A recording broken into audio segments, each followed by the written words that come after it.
तो बच्चों अब हम क्वेश्चन नंबर 4 की तरफ चलते हैं। क्या बोला गया है? Express 0.999 and so on in form of p upon q. Are you surprised by your answer with your teacher and classmate? Discuss why the answer make sense. ये तो फालतू की बातें हैं, तो क्वेश्चन को सॉल्व करते हैं। Express 0.999 and so on. तो बेटा समझो, हम 0.99999 एंड सो ऑन इसको क्या लिख सकते हैं? हम इसको लिख सकते हैं बेटा 0.9 बार, ये लिख सकते हैं ना। अब यहां से देखो क्या ध्यान में आ रहा है, आप पीछे वाले क्वेश्चन की तरफ चले जाओ। लेट 0.9 बार इक्वल्स हो जाएगा आपका x के, ठीक है। अब नेक्स्ट स्टेप में क्या करना है? मल्टीप्लाइंग बोथ साइड बाय किससे बेटा? डेसिमल के बाद कितने नंबर है? 1, तो 10 से 10x, ठीक है। इट्स मीन क्या हो जाएगा? तो 9.9 बार इक्वल हो जाएगा आपका 10x के, ठीक है। अब मैं इसे क्या लिख सकता हूं बेटा? देखो इसे मैं लिख सकता हूं 9 प्लस 0.9 बार इक्वल है आपका 10x के, यानी कि 9 प्लस, अब 0.9 बार को क्या माना मैंने? x माना है ना, तो 9 प्लस x इक्वल है 10x, तो 10x इक्वल है 10x, सॉरी हाँ 9 प्लस एक्स हो जाएगा बेटा आपका 9 प्लस एक्स इक्वल है 10x, तो x इक्वल है 9 इक्वल है 10x माइनस x, तो 9 इक्वल है 9x के, x इक्वल हो जाएगा बेटा 9/9 इक्वल्स टू 1, यानी कि x हमारा क्या आ गया? 1 आ गया। अब यहां से देखो आपको क्या नजर आ रहा है?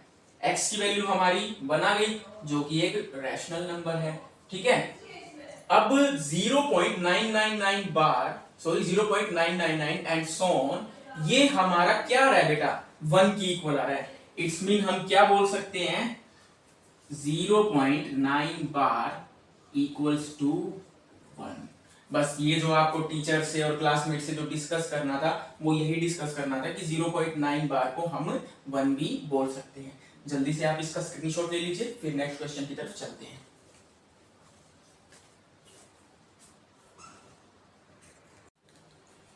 अब नेक्स्ट क्वेश्चन की तरफ चलते हैं बेटा। 5th क्वेश्चन में क्या बोल रहा है? What can the maximum number of digits be in the repeating block of digits in the form of decimal expansion of 1/17। मतलब 1/17 को जब आप सोल्व करते हो तो कितनी डिजिट के बाद ये रिपीटिंग दिखाता है, ठीक है। तो बेटा जब हम 1 को 17 से डिवाइड करते हैं तो हमारा आंसर कुछ ऐसा आता है, और बार लग गया है। बार का मतलब दोबारा से 7 के बाद 0, 5, 8, 8, 2, 3 ये सब कुछ दोबारा से रिपीट हो जाएगा, ठीक है। 1 को 17 से तो आप डिवाइड कर ही लेंगे, ठीक है। अब उसके बाद देखते हैं बेटा आंसर में हमें क्या लिखना है, कि उसने पूछा है कि मैक्सिमम नंबर ऑफ डिजिट्स, तो कितनी डिजिट्स है हमारे पास मैक्सिमम? 1, 2, 3, 4, 5, 6, 7, 8, 9, 10, 11, 12, 13, 14, 15 एंड 16। तो टोटल 16 डिजिट के बाद हमारा रिपीट हुआ है ना, so maximum number of digits in repeating block is 16, ठीक है। नेक्स्ट क्वेश्चन की तरफ चलते हैं। 6th क्वेश्चन में क्या बोल रहा है? Look at several example of rational number in the form of p upon q। मतलब p upon q की फॉर्म में हमें रैशनल नंबर को निकालना है। कंडीशन क्या है कि q is not equals to 0, और क्या है? p और q जो है हमारे इंटीजर्स होने चाहिए। प्लस में एक और बात उसने बोली है कि p और q के बीच में कॉमन फैक्टर नहीं होने चाहिए, एक के अलावा सिर्फ 1 ही एक कॉमन फैक्टर हो, उसके अलावा और कोई कॉमन फैक्टर ना हो। ऐसा हमें रैशनल नंबर के कुछ एग्जांपल बताने। तो सोचते हैं बेटा, देखो कौन से हो सकते हैं, आप गैस कीजिए। अगर मैं 2 को डिवाइड कर दूं बेटा 5 से, ठीक है, 2 को डिवाइड कर देता हूं 5 से, तो 2 को डिवाइड करेंगे तो 5 4 जा पूरा जा रहा है ना, तो यानी कि क्या आ रहा है मेरा? 0.4 आ रहा है। अब यहां से एक और कंडीशन क्रिएट हो रही है कि p एंड q दोनों इंटीजर्स हैं, q is not equals to 0 है, साथ में दोनों का एक ही कॉमन फैक्टर है और वो क्या है? 1, ठीक है। और एग्जांपल ले लेते हैं।